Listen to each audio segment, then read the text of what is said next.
भाई मोदी जी ने कहा होगा कि आलोचना लोकतंत्र में अनिवार्य है, तो ठीक ही कहा होगा। और जब लोकतंत्र में आलोचना करने पे कुछ हट रही है चीजें, तो ठीक ही हट रही होंगी। विश्व गुरु भारत बन रहा होगा, इसी के पीछे ये चीजें हटाई जा रही होंगी। भाई मोदी जी कर रहे हैं तो ठीक ही कर रहे हैं। आने वाले दिनों में 5 राज्यों के चुनाव है दोस्तों, और चुनाव आए और मोदी जी अपना पुराना नाता ना निकाल करके लाए। असम में मोदी जी चाय के बागानों में जाके वीडियो बनवा के उन्होंने ये दिखाया कि चाय से मेरा पुराना नाता रहा है।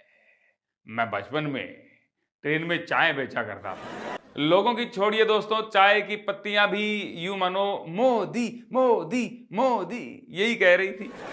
सबने सुना है दोस्तों कि मोदी जी जहां भी जाते हैं ऊर्जा भर देते हैं। अब मोदी जी ने जैसे चाय के बागानों में कदम रखा है, हो सकता है अगले सीजन में जो चाय आएंगी वो ज्यादा कड़क होंगी।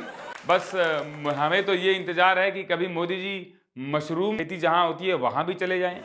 हालांकि फिर मुझे लगता है कि पुराना नाता नहीं कहेंगे, मोदी जी यही कहेंगे कि मशरूम से तो मेरा नया नाता है।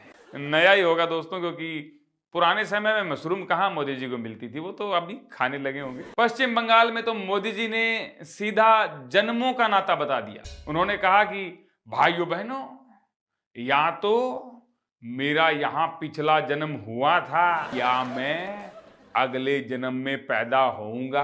भाई 2047 का सपना मोदी जी ने देखा है, ये तो सही है, लेकिन जिस हिसाब से मोदी जी बातें करते हैं, अब तो मुझे सही में लगने लग गया है कि मोदी जी का जन्म नहीं हुआ है। मुझे लग रहा है कि मोदी जी सही कह रहे हैं, उन्होंने अवतार लिया है। कुछ भी हो दोस्तों, 2014 के बाद हमें पता चला कि अपने पीएम की साख सबसे ऊपर रहनी चाहिए, है ना। विश्व में रुपया चाहे जहां जाए डॉलर के मुकाबले।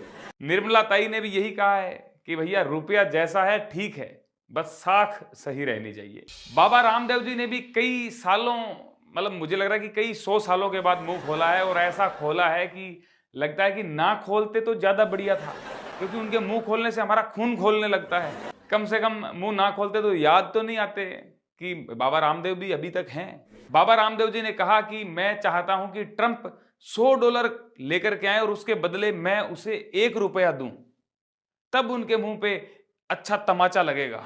क्या बात कही है बाबा रामदेव जी। आप चाहते हैं, हम समझ सकते हैं, लेकिन चाहते तो बाबा जी हम भी कुछ हैं।